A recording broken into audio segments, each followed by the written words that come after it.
Hello all, welcome back to our channel. I hope you all studied well.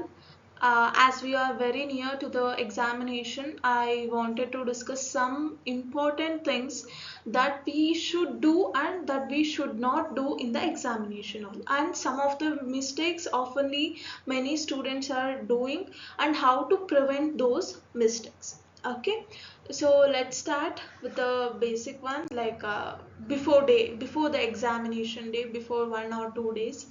So first thing you should do is have a good sleep. Okay, have a good sleep because ಹಿಂದಿನ ದಿನ ತುಂಬ stress ತಗೊಂಡು ಓದಿ ನಿಮ್ಮ mind relax ಇಲ್ದ ಇರೋ ಥರ ಆದರೆ ಏನಾಗುತ್ತೆ, you are not going to feel well in the next day. So you may have some bad feelings ಆ ಥರ ಏನಾದರೂ ಆಗಿ ಎಕ್ಸಾಮ್ ಚೆನ್ನಾಗಿ ಆಗದೆ ಇರೋ ಥರ ಆಗ್ಬೋದು. ಸೊ ಫಸ್ಟ್ ಥಿಂಗ್, ಸ್ಟ್ರೆಸ್ ಮಾಡ್ಕೋಬೇಡಿ, ಚೆನ್ನಾಗಿ ನಿದ್ದೆ ಮಾಡಿ. Okay, and next thing, have a light meal. Okay, ಏನೇ ಊಟ ಮಾಡಿದ್ರು ತುಂಬ ಅತಿಯಾಗಿ ಖಾರ ಇರುವಂಥದ್ದು ಆ ಥರದ್ದೆಲ್ಲ ಊಟ ಮಾಡಿ ಹೊಟ್ಟೆ ಕೆಡಿಸ್ಕೊಳಕ್ಕೆ ಹೋಗಬೇಡಿ. ಸೊ ಫಸ್ಟ್ ಏನು, ಫಿಸಿಕಲಿ ನೀವು ಫಿಟ್ ಆಗಿರಿ ಅಂತ ಹೇಳಕ್ಕೆ ಇಷ್ಟಪಡ್ತೀನಿ, ಹೆಲ್ದಿ ಆಗಿರಿ, so that you can easily attend the exam first. Okay, and second thing, examination ಹಾಲ್ಗೆ ಕರೆಕ್ಟ್ ಟೈಮಿಗೆ ಹೋಗಿ, ಸ್ವಲ್ಪ ಮುಂಚೆನೇ ಹೋಗಿ. Nothing will happen in last half an ಅವರಲ್ಲಿ ನೀವು ಎಲ್ಲದನ್ನೂ ರಿವೈಸ್ ಮಾಡ್ತೀನಿ, ಎಲ್ಲ ಓದ್ತೀನಿ ಅನ್ನೋದು ಸುಳ್ಳು. ಸೊ ಏನು ಎಷ್ಟು ಓದಿದಿರೋ ಅಷ್ಟು ಓದಿದ್ದೀನಿ ಅಂತ ನೀವು ಗಟ್ಟಿ ಮನಸ್ಸು ಮಾಡಿಕೊಂಡು ಎಕ್ಸಾಮಿನೇಷನ್ ಹಾಲ್ಗೆ ಪ್ಯಾನಿಕ್ ಆಗದೆ ಇರೋ ಥರ ಸ್ವಲ್ಪ ಬೇಗ ಹೋಗಿ. Okay, so go early to the examination hall. Whether morning ಸೆಷನಲ್ಲಿದೆನೋ ಅಥವಾ ಈವ್ನಿಂಗ್ ಆಫ್ಟರ್ನೂನ್ ಸೆಷನಲ್ಲಿದೆನೋ, ಸೊ ಸ್ವಲ್ಪ ಒಂದು 30 to 40 minutes ಮುಂಚೆನೇ ಹೋಗಿ ಎಕ್ಸಾಮಿನೇಷನ್ ಹಾಲಲ್ಲಿ ಏನೇನು ವಾಟ್ ಎವರ್ ದೆ ಚೆಕ್ ಅದೆಲ್ಲ ಮುಗಿಸ್ಕೊಂಡು ಎಕ್ಸಾಮಿನೇಷನ್ ಹಾಲ್ಗೆ ಹೋಗಿ ಸಮಾಧಾನದಲ್ಲಿ ಸ್ವಲ್ಪ ಪೀಸ್ಫುಲ್ ಆಗಿ ಕೂತ್ಕೊಳ್ಳಿ. ಓಕೆ, ಆ್ಯಂಡ್ ಸೊ ಎಕ್ಸಾಮಿನೇಷನ್ ಇದೆ ಅಂದ ತಕ್ಷಣ ನಿಮ್ಗೆ ಏನಾಗುತ್ತೆ, ಸ್ಟ್ರೆಸ್ ಫೀಲ್ ಆಗುತ್ತೆ. It is somewhat panic feel ಆಗ್ಬೋದು. So how to control this? So have some water, make sure you are smiling. ಯಾಕೆ ಅಂದರೆ ಒನ್ಸ್ ನೀವು ಸ್ಮೈಲ್ ಅಂದರೆ ಲೈಕ್ ಒಂದು ಸ್ವಲ್ಪ ಮುಗುಳ್ನಗೆ, ಲೈಕ್ ಒಂಚೂರು ನಗ್ತಾ ಇರಿ.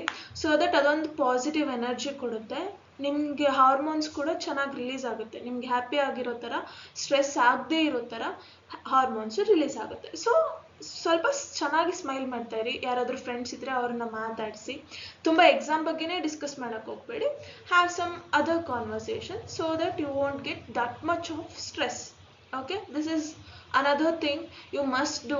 ಇನ್ ಕೇಸ್ ನೀವು ಬರೀ ಎಕ್ಸಾಮ್ ಬಗ್ಗೆ ಮಾತಾಡ್ತಾ ಹೋಗಿ ಅವರೇನೋ ಯಾವುದೋ ಟಾಪಿಕ್ ಹೇಳಿ, ಅಯ್ಯೋ ನಾನು ಆ ಟಾಪಿಕ್ ಓದೇ ಇಲ್ಲ ಅಂತ ನೀವು ಅಯ್ಯೋ ಅದು ಬಂದರೆ ಏನು ಮಾಡೋದು ಅಂತ ನೀವು ಎಕ್ಸಾಮಿನೇಷನ್ ಹಾಲಿಗೆ ಹೋಗೋದಕ್ಕಿಂತ ಸುಮ್ಮನೆ ಏನಾದರೂ ನಾರ್ಮಲ್ ಕಾನ್ವರ್ಸೇಷನ್ ಮಾಡಿ. So that you will get a good way. Stress ನಿಮಗೆ ಏನಾಗುತ್ತೆ, ಕಡಿಮೆ ಆಗುತ್ತೆ. And one more thing, don't get panic.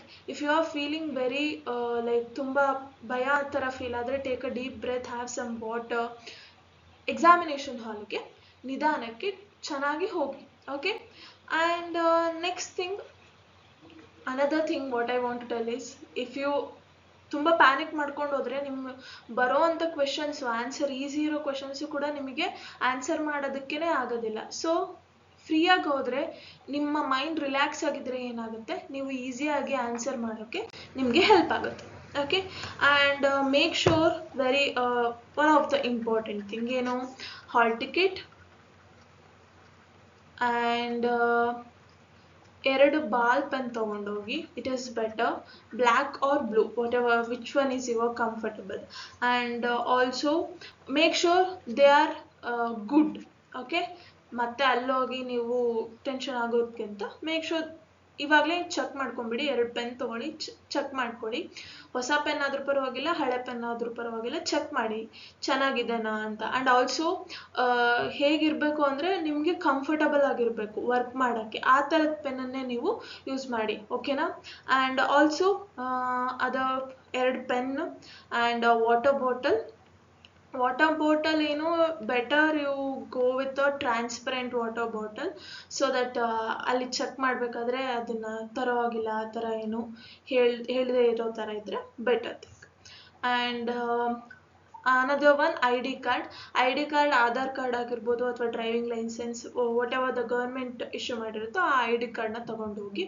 It's better. ಅವ್ರು ಕೇಳದೇ ಇದ್ರು ಒಂದು ಐ ಡಿ ಕಾರ್ಡ್ ಇದ್ದರೆ ನಿಮಗೊಂದು like it will be better. Okay, these are the 4 things you must go to the bring to the examination hall.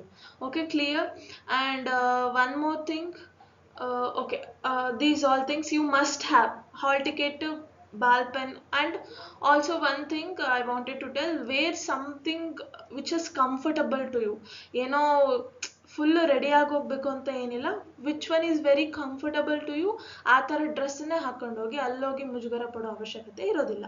Okay, and also slipper, shoe, whatever, don't wear shoes, it is not good for the examination hall, so wear slippers which are very comfortable. Okay, these are the silly things, but these silly mistakes we can do in the while going to exams. And next thing, filling up your details. So what we do, we all know the OMR sheet, right? We all know about OMR sheet ಹೇಗಿರುತ್ತೆ. ಅದರಲ್ಲಿ ಏನು ಮಾಡ್ತೀವಿ, ನಮ್ಮ application number ಅಥವಾ register number and name ಮತ್ತು examination code ಅದನ್ನೆಲ್ಲ ಏನು ಮಾಡ್ತೀವಿ, ಫಿಲ್ ಮಾಡ್ತೀವಿ. ಸೊ ಫಿಲ್ ಮಾಡಬೇಕಾದ್ರೆ ಓಕೆ, ನಿಧಾನಕ್ಕೆ 5 ನಿಮಿಷ ಎಕ್ಸ್ಟ್ರಾ ತೊಗೊಂಡ್ರೂ ಪರವಾಗಿಲ್ಲ. ಫಸ್ಟ್ ಈ ಫಿಲ್ ಮಾಡೋದನ್ನು ರೈಟ್ ವೇಯಲ್ಲಿ ಮಾಡಬೇಕು. ಈಗ ಯಾಕಂದರೆ ನಿಮಗೆ ಇನ್ನೊಂದು OMR ಶೀಟ್ ಕೊಡ್ತಾರಾ? No, they don't provide extra OMR sheet. Extra ಅಂತ ಏನು ಅವರು ಪ್ರೊವೈಡ್ ಮಾಡೋದಿಲ್ಲ. ಸೊ ಏನು ಇರೋದನ್ನು ಕರೆಕ್ಟಾಗಿ you should use it and proper ವೇಯಲ್ಲಿ ನೀವು ಏನು ಮಾಡಬೇಕು, ಫಿಲ್ ಮಾಡಬೇಕು. ಯಾಕಂದರೆ ವೈಟ್ನರ್ ಯೂಸ್ ಮಾಡೋ ಹೋಗಿರಲ್ಲ ಅಥವಾ ಸ್ಕ್ರ್ಯಾಚ್ ಮಾಡೋ ಹೋಗಿರೋದಿಲ್ಲ.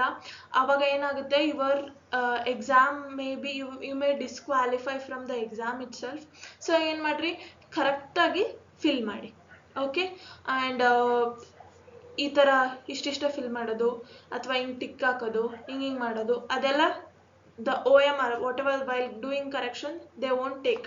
So ಕರೆಕ್ಟಾಗಿ ಫಿಲ್ ಮಾಡಿ. Your register number, name, signature, everything you should read it once again, ನೀಟಾಗಿ ಚೆಕ್ ಮಾಡ್ಕೊಳ್ಳಿ. ಓಕೆ, ಇದು ಫಸ್ಟ್ ಸ್ಟೆಪ್. ಇದು ಬಿಫೋರ್ ಎಕ್ಸಾಮಿನೇಷನ್ನೇ ಅವ್ರು OMR ಶೀಟ್ ಕೊಟ್ಟಿರ್ತಾರೆ.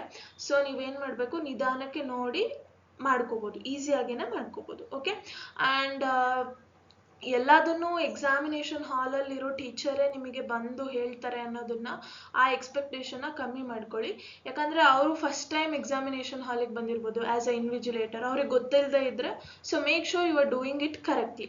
ಓಕೆ, ಆ್ಯಂಡ್ ನಿಮ್ಗೆ ಗೊತ್ತಿಲ್ಲ ಅಂದರೆ you should dearly ask the others. Okay, and next thing, so in case ನೀವು ಈ ಥಿಂಗ್ಸ್ನ ನೀವು ಕರೆಕ್ಟಾಗಿ ಮಾಡಲಿಲ್ಲ while filling up the details, if you don't do it correctly means whole ಎಕ್ಸಾಮಿನೇಷನ್ನೇ ನಿಮಗೆ ರೂಯಿನ್ ಆಗ್ಬೋದು. ಯಾಕೆ, ಅಯ್ಯೋ ನಾನು ಈ ಮಿಸ್ಟೇಕ್ ಮಾಡಿಬಿಟ್ಟೆ, ಇದರಿಂದ ನನಗೆ ಏನಾರು ಆದರೆ ಅನ್ನೋ ಒಂದು ತಲೆಯಲ್ಲಿ ಇಟ್ಕೊಂಡು, ಅಥವಾ ಅವ್ರೇನಾದ್ರು ಇನ್ವಿಜಿಲೇಟರ್ ಏನಾದ್ರು ಬೈದ ತಕ್ಷಣ ನಿಮಗೆ ಏನಾದರೂ ಪ್ಯಾನಿಕ್ ಫೀಲ್ ಆಗ್ಬೋದು. ಸೊ ಅದೆಲ್ಲ ಆಗಬಾರ್ದು ಅನ್ನೋದಾದರೆ ಮೇಕ್ ಇಟ್ ಪರ್ಫೆಕ್ಟ್ಲಿ, ಇದೊಂದನ್ನು ಕರೆಕ್ಟಾಗಿ ಪರ್ಫೆಕ್ಟಾಗಿ ನೀವು ಮಾಡಿ.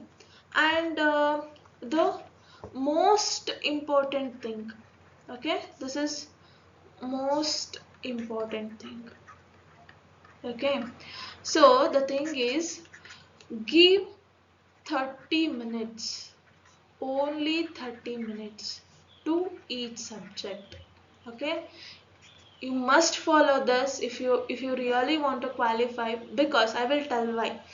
ಇವಾಗ ಏನು ಮಾಡ್ತೀವಿ, we start doing I will take the maths only first. For example, ನನಗೆ ಮ್ಯಾಥ್ಸ್ ನಾನು ವರ್ಕ್ ಮಾಡಿದ್ದೀನಿ, ಸೊ ನಾನು ಮ್ಯಾಥ್ಸ್ ಮಾಡೋಣ ಅಂತ if you go and do the maths means, maths ಏನಾಗುತ್ತೆ, it takes lot of time. I know maths ಏನಾಗಿರುತ್ತೆ, examination 150 question ಇರುತ್ತೆ and 150 minutes ಇರುತ್ತೆ ನಮಗೆ. Okay, we have 1 minute 1 question like that.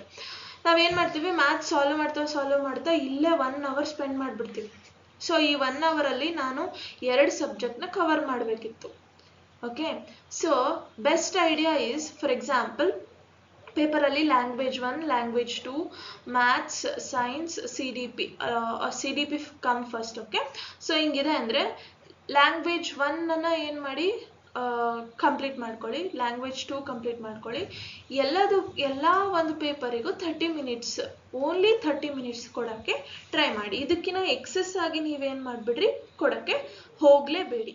Okay, ಹಾಗಾದರೆ ನನ್ನ ಕೈಯಲ್ಲಿ 30 ಕ್ವೆಶನ್ಸ್ನ 30 ಮಿನಿಟ್ಸಲ್ಲಿ ಫಿಲ್ ಮಾಡೋಕ್ಕಾಗಲಿಲ್ಲ, ಏನು ಮಾಡೋದು ಅಂತ ನಿಮಗೆ ಡೌಟ್ ಇದ್ದರೆ, look what the one thing you can do is language 1, language 2, that is Kannada ಮತ್ತು ಇಂಗ್ಲಿಷ್ ಅಥವಾ ಹಿಂದಿ, ಉರ್ದು, ನೀವು ಯಾವುದಾದ್ರೂ ಬೇರೆ ಲ್ಯಾಂಗ್ವೇಜ್ ತೊಗೊಂಡಿದ್ದೀರಾ ಅಂತ ಆದರೆ ಈ ಲ್ಯಾಂಗ್ವೇಜ್ನ 20 ಮಿನಿಟ್ಸಲ್ಲಿ 20 ಈಚ್, ಓಕೆ, 20 ಮಿನಿಟ್ಸಲ್ಲಿ ಕಂಪ್ಲೀಟ್ ಮಾಡೋಕ್ಕೆ ಟ್ರೈ ಮಾಡಿ.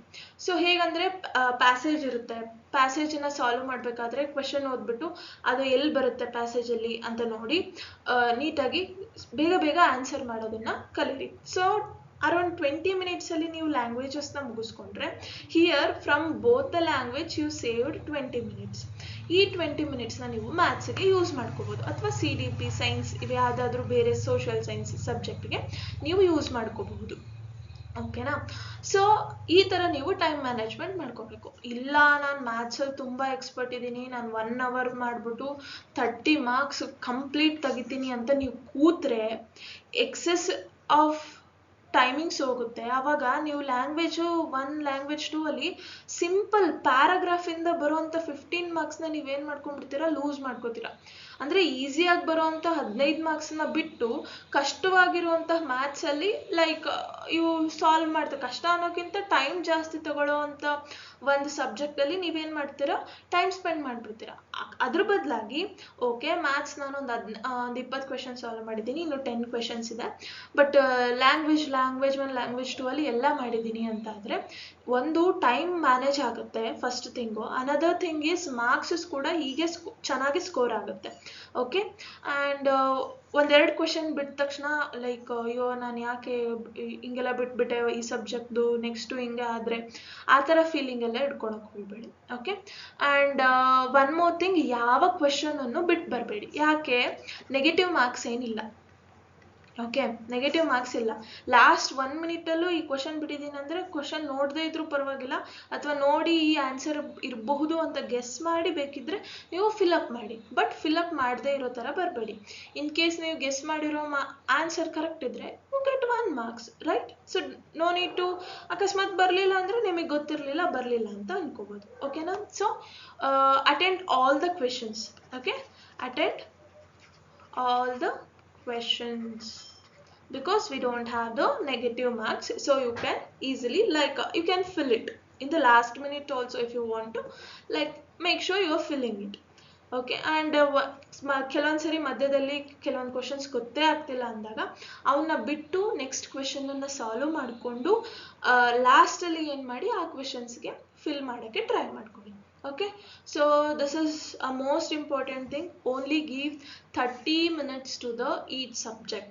Okay, if possible give less time to the language if possible. Okay, if possible only give less time to language 1 and language 2. Understood? Okay, and some stupid mistakes that we do in the examination hall, really it is a stupid thing. What is it? Not reading the question properly.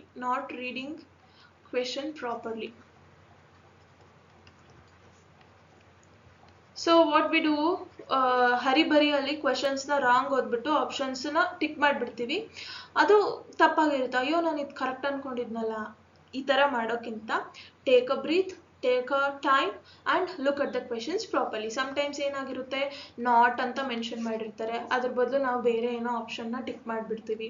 ಅಥವಾ sometimes ಇದರದಲ್ಲಿ ಯಾವುದು wrong option ಅಂತ ಕೇಳಿರ್ತಾರೆ, ಆವಾಗ ಕೂಡ ನಾವು mistake ಮಾಡೋ chances ಇರುತ್ತೆ. And even in the paragraph language 1 ಮತ್ತು language 2 ಅಲ್ಲಿ ಪ್ಯಾರಾಗ್ರಾಫಲ್ಲಿ ಆನ್ಸರ್ ಅಲ್ಲೇ ಡೈರೆಕ್ಟಾಗಿದ್ರೂ ಎಷ್ಟೊಂದು ಸರಿ ನಾವು ಕ್ವೆಶನ್ನ ರಾಂಗ್ ಆಗೋದು ಅಥವಾ ಪ್ಯಾರಾಗ್ರಾಫ್ನ ರಾಂಗ್ ಆಗೋದು ಏನು ಮಾಡ್ತೀವಿ, fill the wrong option. Okay, don't do this. So ಏನು ಮಾಡಿ, take time, read the question properly. So proper ಆಗಿ ಕ್ವೆಶನ್ ಓದೋದ್ರಿಂದ ನಿಮಗೆ ಎಷ್ಟೋ ಟೈಮ್ ಉಳಿಯುತ್ತೆ ಆ್ಯಕ್ಚುಲಿ. ಅರ್ಧಂಬರ್ಧ ಕ್ವೆಶನ್ಸ್ನ ಸ್ಕಿಪ್ ಮಾಡಿ ಓದಿ ನಾನು ಆನ್ಸರ್ ಮಾಡ್ತೀನಿ ಅಂದರೆ you are going to lose the marks. So read the question properly. And one more thing that you must do is before ticking the option, make sure you are ticking in a correct way, like filling the bubbles in a correct way. Correct ಆಗಿ like ಈಗ ABCD ಅಂತ options ಇರುತ್ತೆ. Correct ಆಗಿ ಇವಾಗ B ಅಂತಂದ್ರೆ ನೀಟಾಗಿ ನೋಡಿ B ಆಪ್ಷನ್ನಿಗೇನೆ fill ಮಾಡಿ. ಓಕೆ, ಸಮ್ಟೈಮ್ಸ್ ಏನು ಮಾಡ್ತೀವಿ, ಈ ಥರದ್ದು ಒಂದು ಮಿಸ್ಟೇಕ್ಸ್ ಕೂಡ ಮಾಡ್ಬಿಟ್ಟು ನಾವೇನು ಮಾಡ್ತೀವಿ, ಮಾರ್ಕ್ಸ್ನ ಕಳ್ಕೊತೀವಿ. ಸೊ ಅದಕ್ಕೆ ಏನು ಮಾಡಿ, ಬಿಫೋರ್ ಫಿಲ್ ಮಾಡೋಕ್ಕಿಂತ ಮುಂಚೆ, ಆಪ್ಷನ್ನ ಫಿಲ್ ಮಾಡೋಕ್ಕಿಂತ ಮುಂಚೆ twice check it, make sure you are doing the correct filling and do it. Okay, and one more thing especially for the KARTET examination. ಯಾಕೆ ಕಾರ್ಟೆಟ್ ಅಂದರೆ ಬೇರೆ ಸೀಟೆಟ್ ಬೇರೆ ಎಕ್ಸಾಮಿನೇಷನಲ್ಲಿ ಈ ಥರ ಇಲ್ಲ, ಬಟ್ ಕಾರ್ಟೆಟ್ ಎಕ್ಸಾಮಿನೇಷನಲ್ಲಿ ಏನಾಗುತ್ತೆ ಅಂದರೆ they give all the languages. Okay, ಅಂದರೆ ಇನ್ನು ಕ್ವೆಶನ್ ಪೇಪರಲ್ಲಿ ಏನು ಮಾಡ್ತಾರೆ, ಎಲ್ಲ ಲ್ಯಾಂಗ್ವೇಜಸ್ ಕ್ವೆಶನ್ಸ್ದು ಕೂಡ ಅವರು ಕೊಟ್ಟಿರ್ತಾರೆ. ಸೊ ನೀವು ನೀಟಾಗಿ ನೋಡಿಕೊಂಡು, ಇದು ಫಸ್ಟ್ ಟೈಮ್ ಅಪಿಯರ್ ಆಗ್ತಿರೋರಿಗೆ ಮೇನಾಗಿ ನಾನು ಹೇಳ್ತಾ ಇರೋದು. So don't, this point is also very important. Okay, so ಏನಂದರೆ ಎಲ್ಲ ಲ್ಯಾಂಗ್ವೇಜಸ್ದು ಕ್ವೆಶನ್ಸು ಇರುತ್ತೆ. ನೀವು ನೋಡಬೇಕು ನೀವು ಯಾವ್ದು ಲ್ಯಾಂಗ್ವೇಜ್ ಚೂಸ್ ಮಾಡಿದ್ದೀರಾ. ನಾನು ಲ್ಯಾಂಗ್ವೇಜ್ 1 ಕನ್ನಡ ಚೂಸ್ ಮಾಡಿದ್ದೀನಿ. ಸೊ ಕ್ವೆಶನ್ ಪೇಪರ್ ಮೇಲ್ಗಡೆನೆ ಲ್ಯಾಂಗ್ವೇಜ್ 1 ಕನ್ನಡ ಅಂತ ಕೊಟ್ಟಿರ್ತಾರೆ. ನೀವು ಈ ಕ್ವೆಶನ್ ಪೇಪರ್ನ ಆನ್ಸರ್ ಮಾಡಬೇಕು. ಎಲ್ಲಿಂದ 1 to 30 ಕ್ವೆಶನ್ನಿಗೆ ಈ ಒಂದು ಕ್ವೆಶನ್ ಪೇಪರ್ಗೆ ನಾವು ಆನ್ಸರ್ನ ಫಿಲ್ ಮಾಡಬೇಕು. ನಾನು ಲ್ಯಾಂಗ್ವೇಜ್ 2ನ ಇಂಗ್ಲೀಷ್ ಅಂತ ತೊಗೊಂಡಿದ್ದೀನಿ ಅಂದರೆ ಫುಲ್ ಪೇಜಸ್ ಟರ್ನ್ ಮಾಡಿ, ಒಂದು ತುಂಬ ಪೇಜಸ್ ಎಲ್ಲ ಲ್ಯಾಂಗ್ವೇಜಸ್ ಆದಮೇಲೆ ಲ್ಯಾಂಗ್ವೇಜ್ 2 ಸೇಮ್ ಇದೇ ಥರ ಲ್ಯಾಂಗ್ವೇಜ್ 2 ಇಂಗ್ಲೀಷ್ ಅಂತ ಕೊಟ್ಟಿರ್ತಾರೆ. ಓಕೆ, ಅದನ್ನು ನೀವೇನು ಮಾಡಬೇಕು, ಫಿಲ್ ಮಾಡಬೇಕು. ಓಕೆನಾ? So this is most of the time ಏನು ಸ್ಟೂಡೆಂಟ್ಸ್ ಕನ್ಫ್ಯೂಸ್ ಆಗ್ತಾ ಇರೋದು. ಸೊ ಫಸ್ಟ್ ಟೈಮ್ ಬರೀತಾ ಇರೋರು ಮೇನಾಗಿ. ಸೊ ಕನ್ನಡ ನೀವು ಯಾವ ಲ್ಯಾಂಗ್ವೇಜ್ 1ಅನ್ನು ಚೂಸ್ ಮಾಡಿರ್ತೀರೋ ಅದನ್ನು ಓಪನ್ ಮಾಡಿಬಿಟ್ಟು ಲ್ಯಾಂಗ್ವೇಜ್ 1ಅನ್ನು, ಮೋಸ್ಟ್ ಆಫ್ ದ ಟೈಮ್ ಇದನ್ನು ಎಕ್ಸಾಮಿನೇಷನ್ ಹಾಲಲ್ಲಿ ಹೇಳ್ತಾರೆ, ಬಟ್ ಇನ್ ಕೇಸ್ ಹೇಳಿಲ್ಲ ಅಂದರೆ it is a precaution for you. Language 1 ಏನಿರುತ್ತೆ ಅದನ್ನೇ ನೀವು ಕನ್ನಡ, ಲ್ಯಾಂಗ್ವೇಜ್ 1 ಕನ್ನಡ ಅಂತಿದ್ರೆ ಮಾತ್ರ ಆ ಕ್ವೆಶನಿಗೆ ಆನ್ಸರ್ ಮಾಡಿ. ಮತ್ತು ಪೇಜಸ್ ಟರ್ನ್ ಮಾಡಿ ಆದಮೇಲೆ ಲ್ಯಾಂಗ್ವೇಜ್ 2 ಇಂಗ್ಲೀಷ್ ಅಂತ ಅಥವಾ ಲ್ಯಾಂಗ್ವೇಜ್ 2 ಹಿಂದಿ, ಉರ್ದು ಅಂತ ಇದ್ದರೆ ನೀವು ಅದನ್ನು, ಇವನ್ ಏನು ಅಂದರೆ ಲ್ಯಾಂಗ್ವೇಜಸ್ಸು ತೆಲುಗು, ತಮಿಳ್, ಉರ್ದು, ಇನ್ನು ತುಂಬ ಲ್ಯಾಂಗ್ವೇಜಸ್ದು ಕ್ವೆಶನ್ ಪೇಪರ್ ಇರುತ್ತೆ. ಓಕೆನಾ? ಸೊ ಯಾಕಂದರೆ ಆ ಸ್ಟೂಡೆಂಟ್ಸ್ ಇರ್ತಾರೆ, ಅದಕ್ಕೋಸ್ಕರ ಅವರು ಡೈರೆಕ್ಟ್ ಒಂದೇ ಕ್ವೆಶನ್ ಪೇಪರಲ್ಲಿ ಕೊಡ್ತಾ ಇದ್ದಾರೆ. So make sure you are doing it properly. And so this is the one of the main thing you should know. ಯಾಕಂದರೆ ಎಕ್ಸಾಮಿನೇಷನ್ ಹಾಲಲ್ಲಿ ಇದರಿಂದನೇ ತುಂಬ ಜನ ಮಾರ್ಕ್ಸ್ ಕಳ್ಕೊಂಡಿರೋದಿದೆ. ಲೈಕ್ ಲ್ಯಾಂಗ್ವೇಜ್ 1 ಕನ್ನಡ ಬದಲು ಲ್ಯಾಂಗ್ವೇಜ್ 1 ಇಂಗ್ಲೀಷ್ನ ಫಿಲ್ ಮಾಡಿಬಿಟ್ಟು ಮಾರ್ಕ್ಸ್ ಲೂಸ್ ಮಾಡ್ಕೊಂಡಿರೋರು ಇದ್ದಾರೆ. So make sure you are doing it properly. Okay, so these are the some simple things that you should do and you should not do in the examination hall. And I hope this session is helpful for you all. Please share with the maximum people so that they also get benefit from this. Some points, simple points although. Make sure please do subscribe and share with your friends. Thank you all.